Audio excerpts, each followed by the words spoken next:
D'abord un bilan général qui est une baisse sensible, comme ça n'est pas arrivé depuis très longtemps à Mayotte, de la délinquance générale.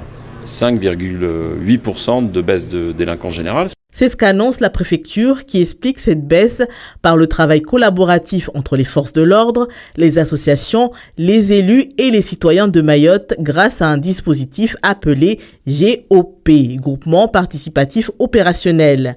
Un travail collaboratif qui satisfait certains élus locaux. Il faut savoir aussi dire que les choses ont beaucoup avancé, beaucoup évolué.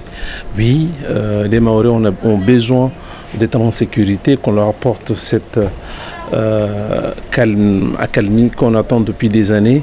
Nous venons d'une situation qui était catastrophique au vu des sentiments qu'ont eu la population et surtout de ce qui s'est passé pendant ces dernières années jusqu'à aujourd'hui.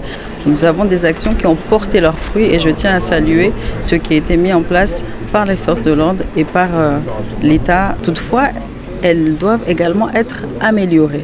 Dans le cadre de la lutte contre l'économie informelle, plus d'1 million d'euros ont été saisis par les douaniers auprès de passagers à destination des Comores. Dans le volet immigration, 15 415 personnes ont été éloignées du territoire et il y a eu 60 retraits, refus ou dégradation du titre de séjour.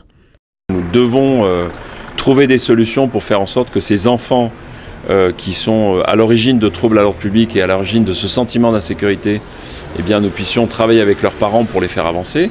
Et puis si jamais les parents ne partagent pas ce point de vue et qui sont en situation de détention d'un titre, eh bien, moi je prends la responsabilité d'enlever le titre de séjour aux parents pour expliquer que l'obligation parentale est un élément important. Si la préfecture avance de bons chiffres sur le travail fourni durant cette année sur l'immigration et la sécurité, toutefois, il y a une ombre au tableau.